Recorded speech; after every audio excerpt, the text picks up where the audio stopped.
In the Unresolved Problem segment tonight, President Trump making good on his promise to put America first. Today, he signed a double-barreled executive order marketed as Buy American, Hire American.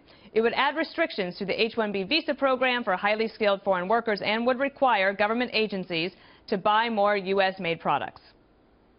This historic action declares that the policy of our government is to aggressively promote and use American-made goods and to ensure that American labor is hired to do the job. It's America first. You better believe it. First, we will fully monitor, uphold, and enforce our Buy American laws, which we haven't done. Secondly, we are going to enforce the Hire American rules that are designed to protect jobs and wages of workers in the United States. And in keeping with the president's goal to crack down on immigration abuses, the president also praised his Homeland Security Secretary. Secretary Kelly, DHS, he has a message to illegal immigrants. He says a single DUI can get you kicked out of the country. Do you agree with that stance? Well, I'm letting him run it. He's great. He's a great general. He was a tremendously successful general, and I'm letting him run it. But I will tell you, we've gotten tremendous criminals out of this country, and I'm talking about illegal immigrants that were here, that caused tremendous crime, that have murdered people, raped people, horrible things have happened. They're getting the hell out or they're going to prison. And so many towns and cities are thanking me because we have gotten rid of a burden that you would not believe. I mean, it is a serious problem, and we never did anything about it, and now we're doing something about it. How serious is the problem of our porous southern border? Just listen to what Homeland Security John Kelly said today.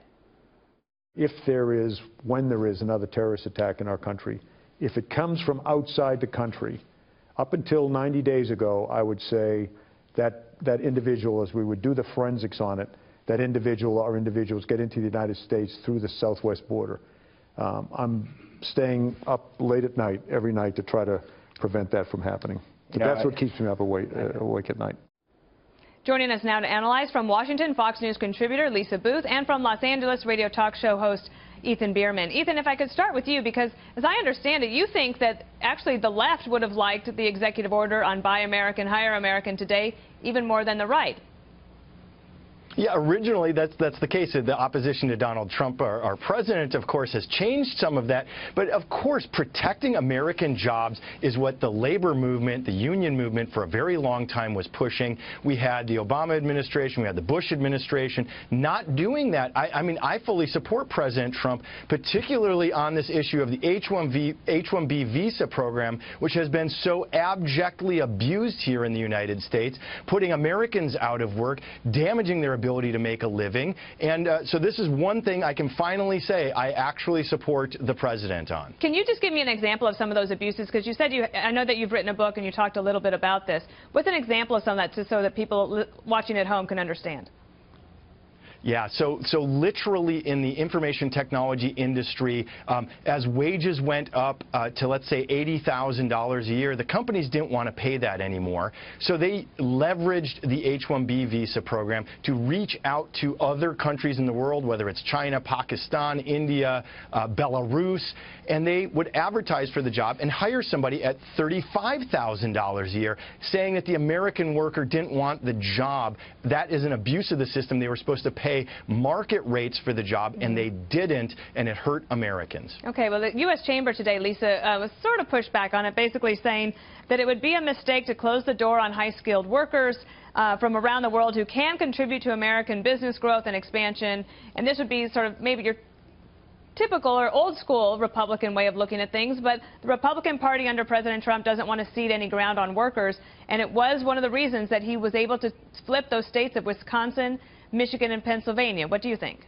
Well, Dana, you're absolutely right. But look, I don't think that he's closing the door on highly skilled workers. All he's really doing is asking a few different agencies to essentially do a 220-day review to make sure that these visas are being given to higher paid and highly educated and highly salaried applicants. So, I mean, that's what he's doing. So let's see what they come up with in that 220-day window. But you're absolutely right, and this is the kind of message that won him states like Wisconsin, Pennsylvania, and Michigan. And Dana, you work in communications. Look at the headlines across the country today, particularly in Kenosha, Wisconsin, a county that he took from Democrat control by 238 votes, a county that has traditionally gone Democrat in the previous elections, at a factory, Snap-on Tools, which is a Wisconsin factory. So, I mean, this is great messaging. This is the messaging that got him into the White House.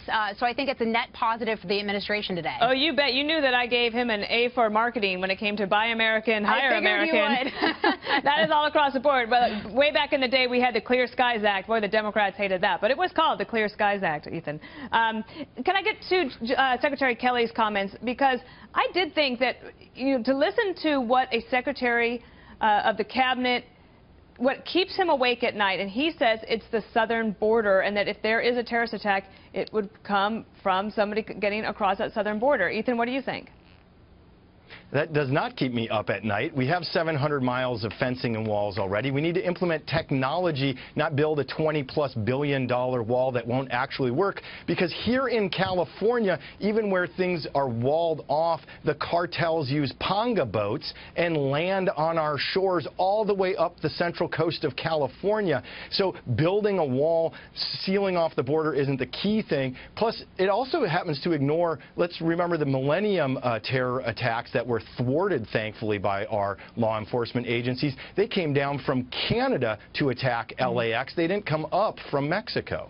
Lisa, well, I'll let you comment on that, but also wanted to get your take on the plea that Secretary Kelly has had in the last 2 days, which is to tell Congress, if you don't like the laws, then change the laws, because my job is to enforce the law. So let me just get your last word on that. Well, yeah, I mean, that's smart, and that's right. All the administration is doing is following the laws in the book, so if Congress doesn't like it, they need to change the laws. But in regards to Ethan's point, with all due respect, Secretary Kelly was general of the Southern Command, so this is a guy who is intimately familiar with the threats along the southern border, so I trust his judgment in this. And there has been reports of a Texas top law enforcement agency warning Texas lawmakers about the fact that individuals with known terrorist ties were apprehended at the southern border. According to the own Department of Homeland Security, a report that they issued, there were thousands of individuals at the southern, or that were apprehended at the southern border, that had ties to countries that were state sponsors of terror. So this is absolutely a threat at a time where terrorism is rampant and ISIS has a growing foothold across the world. Ethan, last question to you. One of the things that Secretary Kelly pleaded with people was to say that to Congress, you've passed the laws, now I'm asking you to support our people. Do you get the sense that Democrats understand that the mood in the country is to, support law enforcement, to support these Border Patrol agents and the ICE agents and what they have to do? Or do you think that Democrats will want to maybe come forward and suggest changes to the laws that they don't like?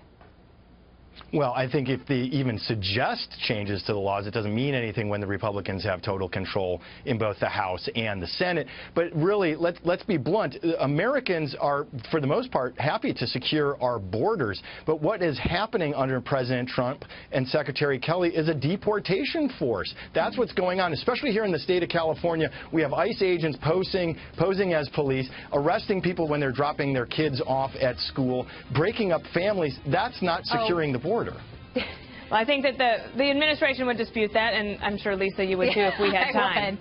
But we've got to run. Lisa, Ethan, Thank you, Dana. Thank you so much.